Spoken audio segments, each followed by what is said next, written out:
എല്ലാവർക്കും നമസ്കാരം.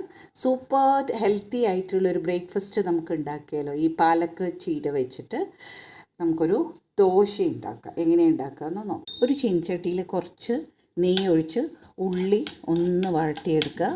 ഇതിലേക്ക് ഇഞ്ചി, വെളുത്തുള്ളി, പച്ചമുളക് ചതച്ചത് ചേർക്കുക. കുറച്ച് മഞ്ഞൾപ്പൊടി ചേർക്കുക. ജീരകത്തിൻ്റെ ടേസ്റ്റ് ഇഷ്ടമുണ്ടെങ്കിൽ കുറച്ച് ജീരകം ചേർക്കുക. ഉള്ളി അധികം വഴറ്റൊന്നും വേണ്ട. അതിലേക്ക് നമുക്ക് പാലക്ക് ചേർക്കാം. ആവശ്യത്തിന് ഉപ്പ് ചേർത്തിട്ട് ഒന്ന് അടച്ചു വെച്ച് വേവിക്കുക. ഒന്ന് വെന്തതിന് ശേഷം മിക്സീൻ്റെ ജാറിലേക്ക് ഇട്ടിട്ട് അരച്ചെടുക്കുക. നന്നായി അരച്ച പാലക്കിൻ്റെ മിക്സ്ചർ ഇതിലേക്ക് ചേർക്കുക. മാവിലേക്ക്, ദോശ മാവിലേക്ക് ചേർക്കുക. നന്നായി മിക്സ് ചെയ്യും. നല്ല ഗ്രീൻ കളറായി കിട്ടി. ദോശയാക്കി എടുത്തു. ഇതിലേക്ക് നെയ്യാണ് ചേർക്കുന്നത്. ഇഡ്ഡലിയും ഉണ്ടാക്കിയെടുക്കാം കേട്ടോ. Super healthy palak dosa ready.